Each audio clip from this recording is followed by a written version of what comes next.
Mutual fund सही है, ये आपने बहुत सुना होगा, बार बार सुना होगा। बट म्यूचुअल फंड सही नहीं है। बट क्यों, जानते हैं इस वीडियो में। कहीं मत जाइए, चैनल को सब्सक्राइब कर लीजिए। म्यूचुअल फंड सही नहीं है, इसके कुछ रीजंस हैं एंड इसमें सबसे बड़ा रीजन है म्यूचुअल फंड का बेसिक स्ट्रक्चर। बेसिकली जो ये म्यूचुअल फंड होता है, इसमें हम करते क्या है, इसमें हम अपने पैसे किसी दूसरे पर्सन को दे देते हैं कि आप इन पैसों से इन्वेस्टमेंट करो एंड जो रिटर्न्स होंगे वो आप हमको दे देना। दैट मीन्स हम अपने पैसे किसी थर्ड पर्सन को दे देते हैं मैनेजमेंट के लिए। दैट मीन्स हम अपने पैसे किसी थर्ड पर्सन को दे देते हैं। नाउ अब अगर आपको ऐसा लगता है दैट आपके पैसे आपसे बेटर कोई और मैनेज कर सकता है तो फिर ठीक है। बट अगर आप उनमें से हो जिनको लगता है मैं अपने पैसे खुद मैनेज करूंगा एंड खुद मैनेज कर सकता हूं, बट अगर आप उन लोगों में से हो जो अपने पैसे खुद मैनेज कर सकते हैं एंड बेटर रिटर्न्स जनरेट कर सकते हैं, तो फिर आप मान के चलो म्यूचुअल फंड आपके लिए सही नहीं है। दूसरा रीजन, जो म्यूचुअल फंड होता है, जो हम पैसे इकट्ठे करके किसी थर्ड पर्सन को देते हैं, वो थर्ड पर्सन उसके लिए चार्जेस लेता है।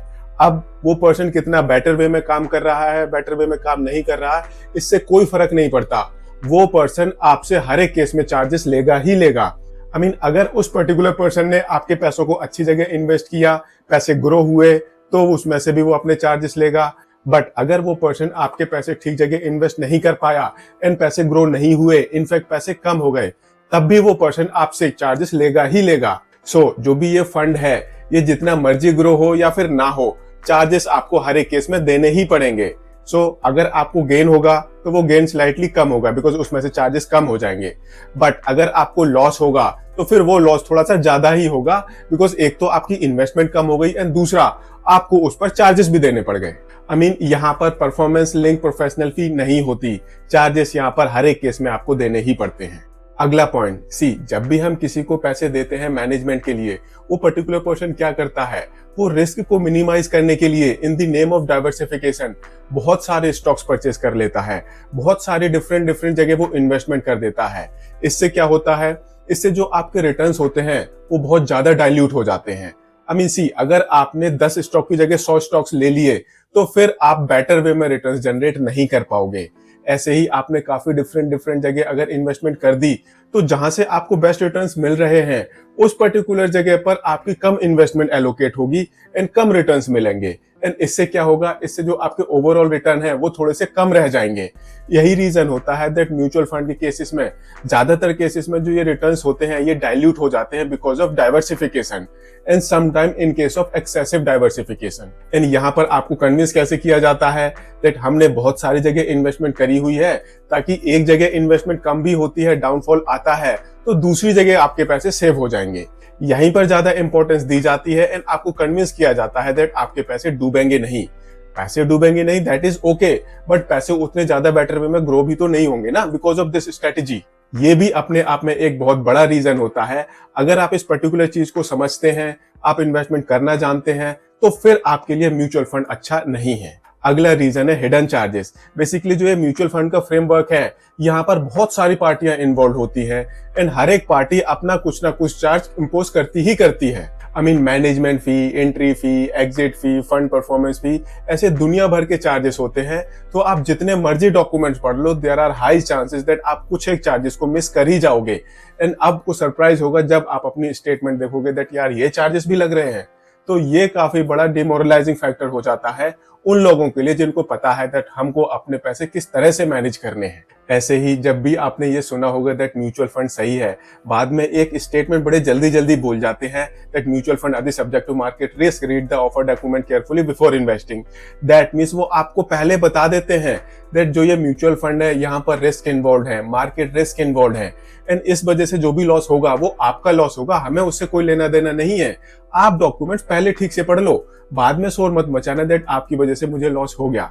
तो बेसिकली यहाँ पर क्या होता है, ये जो म्यूचुअल फंड का फ्रेमवर्क है, ये डिजाइन ही कुछ इस तरह से हुआ है जहां पर जो इन्वेस्टर्स होते हैं, जो पैसे कंट्रीब्यूट होते हैं, अगर उनको प्रॉफिट होगा तो थोड़ा सा कम प्रॉफिट होगा एंड अगर उनको लॉस होगा तो थोड़ा सा ज्यादा ही लॉस होगा बिकॉज ऑफ दोज चार्जेस। ऐसे ही जो ये म्यूचुअल फंड का इकोसिस्टम है, जो ये फ्रेमवर्क है, ऐसा नहीं है दैट ये 100% सेफ एंड सिक्योर है।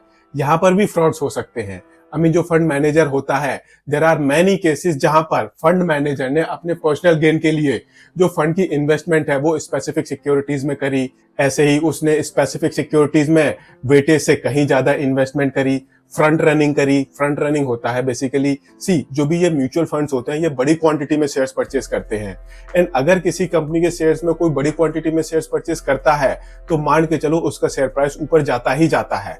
तो जो ये फंड मैनेजर्स होते हैं ये क्या करते हैं, ये आपस में गुड बनाकर या किसी थर्ड पर्सन को टिप देकर पहले उस कंपनी के शेयर्स परचेस कर लेते हैं, बाद में फिर ये बल्क बाइंग करते हैं ताकि उससे उस शेयर की प्राइस काफी ऊपर बढ़ जाती है, एंड जो इन्होंने पहले शेयर्स परचेस करे हुए होते हैं उसमें इनको अच्छा रिटर्न मिल जाता है।